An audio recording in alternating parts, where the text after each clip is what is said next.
Good morning students, you are on Ruchichi English and we are taking word to word Hindi translation of your lesson number 2. The name of the lesson is Lost Spring.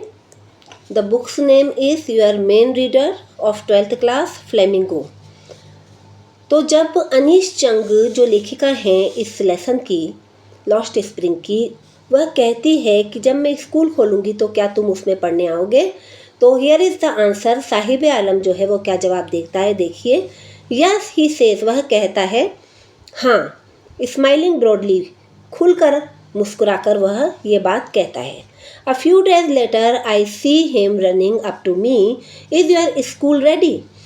कुछ दिनों बाद मैं उसे अपनी तरफ दौड़ते हुए आता देखती हूँ और वह बोलता है कि क्या तुम्हारा स्कूल तैयार हो गया है। It takes longer to build a school, I say, मैं कहती हूँ कि स्कूल बनने में समय लगता है। Embraced eight having made a promise that was not meant, और इस बात की मुझे एम्ब्रेसमेंट है या मुझे शर्म भी आ रही है कि मैंने इस तरह का प्रॉमिस किया जिसका कोई मतलब नहीं था। But promises like mine abound in every corner of his bleak world, पर उसके सैड और उदास जो वर्ल्ड है उसका, साहिब आलम का दुनिया है उसकी, उसमें इस तरह के प्रोमिसेस जो है वो हर कोने में बिखरे, अबाउंड यानी बिखरे हुए हैं। After months of knowing him, उसको जानते हुए काफ़ी महीने गुजर गए थे। I ask him his name, मैंने उससे उसका नाम पूछा। साहिब आलम, उसने बताया साहिब आलम। ही अनाउंसेस, वो बताता है। He does not know what it means, वह नहीं जानता कि इसका मीनिंग क्या है। If he new it's meaning, अगर वह इसका मीनिंग जानता, द लॉर्ड ऑफ यूनिवर्स, ब्रह्मांड का स्वामी, साहिब आलम का मतलब क्या होता है, ब्रह्मांड का स्वामी, lord of the universe, he would have a hard time believing it, तो उसे इस बात को विश्वास करने में बहुत ही कठिनाई होती। Unaware of what his name represent, he roams the street with his friends, an army of barefoot boys who appear like the morning birds and disappear at noon. अपने नाम के अर्थ से अनजान वह अपने दोस्तों की टोली के साथ में, जो कि नंगे पांव लड़कों की एक आर्मी यानी सेना है, टोली है, वह सुबह मॉर्निंग बर्ड यानी सुबह की चिड़ियाओं की तरह दिखते हैं और फिर उसके बाद में दोपहर में गायब हो जाते हैं। ओवर द मंथ्स, महीने हो गुजर गए। I have come to recognise each of them, इन महीने मैंने उनमें से प्रत्येक को मैं पहचान चुकी थी, जान चुकी थी। Y aunt you wearing chappals, I ask one, मैंने एक से पूछा कि तुमने चप्पल क्यों नहीं पहन रखे हैं। My mother did not bring them down from the shelf, मेरी मम्मी ने उन्हें शेल्फ से यानी ताक पे से नीचे नहीं उतारा। ही आंसर्स सिंपली, उसने बहुत ही साधारण तरीके से जवाब दिया। Even if she did, he will throw them off at another who is wearing shoes that do not match. दूसरे बच्चे ने कहा कि अगर वो उतार भी देती तो यह उनको फेंक देता, पहनता नहीं। ठीक है, वो उस बच्चे ने कहा जो कि खुद एक अनमेल बेमेल जोड़ी के जूते पहने हुआ था, यानी कि उसका एक जूता दूसरे जूते से मैच नहीं करता था।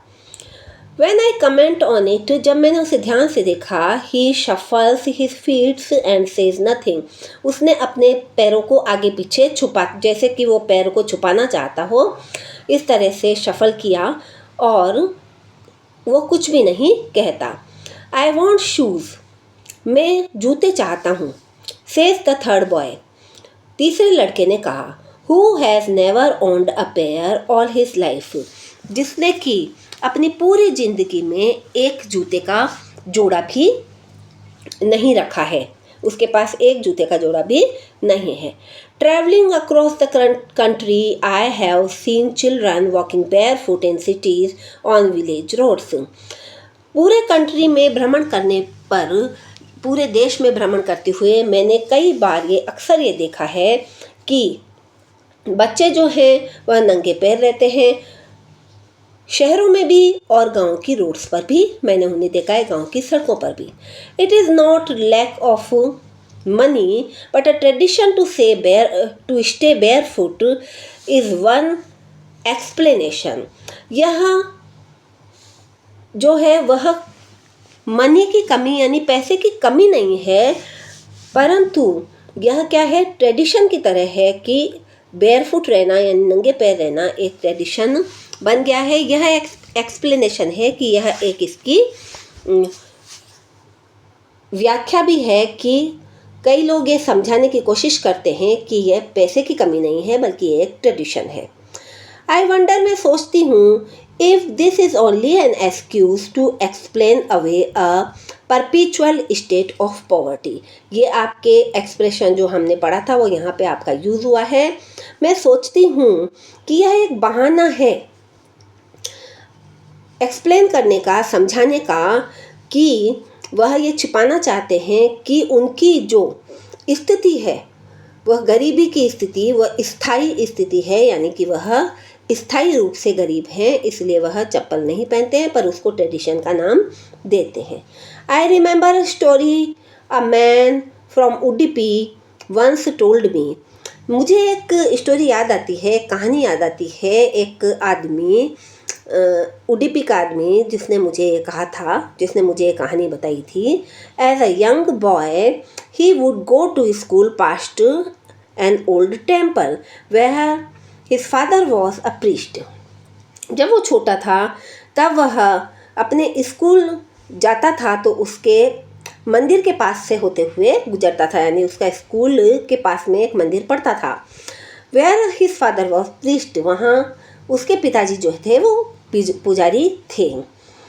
ही would stop briefly at the temple, वह बहुत ही कम देर के लिए टेम्पल की तरफ रुकता था। And pray for a pair of shoes, और वह एक जोड़े जूते की प्रार्थना करता था भगवान से कि मुझे एक जोड़ा जूता दे दो। 30 years later I visited his town and the temple which was now drowned in an air of desolation।